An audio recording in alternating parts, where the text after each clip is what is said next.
Hello student, अध्याय 5 केंद्रीय प्रवृत्ति के माप। इससे पहले मैंने आपको समांतर माध्य में प्रत्यक्ष विधि और लघु रीति समझाई थी। आज हम समांतर माध्य की तीसरी विधि पद विचलन विधि पढ़ेंगे। पद विचलन विधि बिल्कुल कल्पित माध्य विधि की जैसी है, बस इसमें एक प्रोसेसिंग ज्यादा होती है। तो पढ़ते हैं पद विचलन विधि।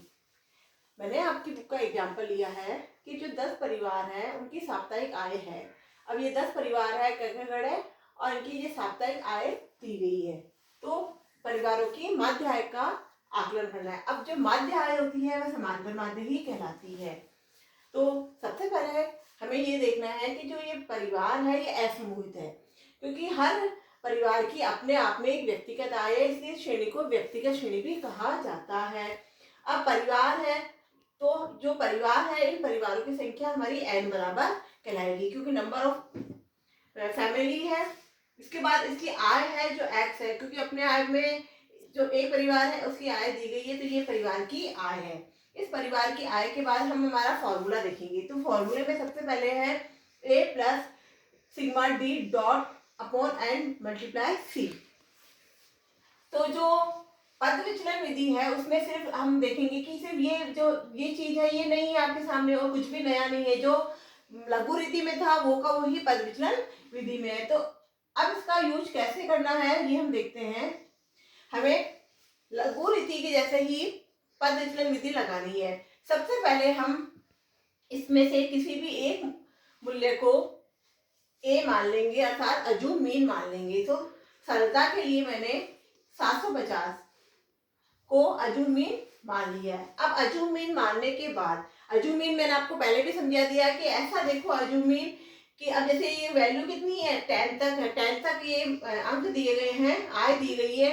तो या तो 5th नंबर या 6th नंबर की जो अंक है वो हमें मानना सुगमता रहती है हमारे लिए। तो देखो जैसे 81 हो गया, उसके बाद 102 हो गया, इसके बाद जो 360 है वो 3 नंबर का हो गया, ये हो गया 4 नंबर का, ये 5th नंबर का, और ये 6 नंबर का। तो मैंने 750 माना है।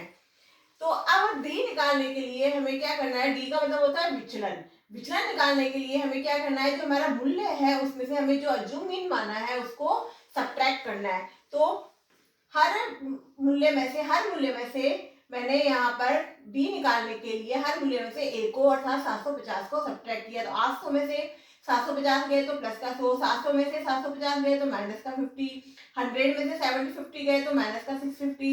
इसी तरह से प्लस माइनस करते हुए सभी विचलन आ गए हैं। अब इन विचलनों में कुछ संख्या तो प्लस की दी गई है, कुछ संख्या माइनस की दी गई है। तो हमें प्लस की संख्या का योग अलग कर लेना है और माइनस की संख्याओं का योग अलग कर लेना है। फिर देखेंगे कि जिस संख्या का योग जाता है तो प्लस की संख्या का योग जाता है माइनस का कम है, तो प्लस में से माइनस को लेस करने के बाद हमारे पास प्लस का 3660 आया। अब 3660 आने के बाद ये तो वही प्रोसेसिंग है जो हमने लघु रीति में की है। इसके बाद हमको क्या करना है कि डॉट निकालना है। तो ये इसको निकालने के लिए क्या होता है, जो डेविशन होते हैं, ये डेविशन है डी। इस डेविशन में हम सी का भाग अर्थात कॉमन फैक्टर समापवर्तक का भाग दे देंगे।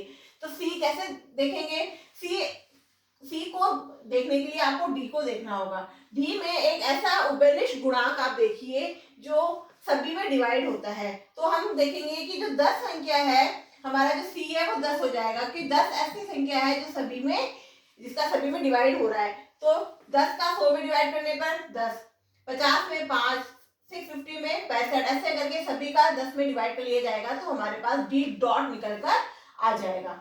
इसको भी वैसे ही करेंगे, प्लस की संख्याओं को अलग ऐड कर लेंगे और माइनस की संख्याओं को ऐड कर लेंगे, जिसमें से जो ज्यादा होगी उसको लेस करने के बाद हमारे पास प्लस का 366 आया। अब हम इसे फॉर्मूले में अप्लाई करेंगे। तो a प्लस है, a क्या है, अजूम मीन 750 रखा, सिग्मा डी डॉट निकल के आया हमारे पास 366। फॉर्मूले में रखा, n बराबर हो गई पदों की संख्या, ये भी फॉर्मूले रखी, और c हो गया 10 अर्थात कॉमन फैक्टर अर्थात समापवर्तक। ये जो समापवर्तक है ये हमारे पास c है। तो 10 से 10 कट गया, निकल के रह गया 360 को 750 में प्लस कर दिया तो हमारे पास निकल के आएगा हमारा माध्य है x बार 1160। तो आप इस क्वेश्चन को चाहे पद विचलन विधि से करो, चाहे प्रत्यक्ष विधि से करो या लघु रीति से करो, आंसर तो यही आएगा।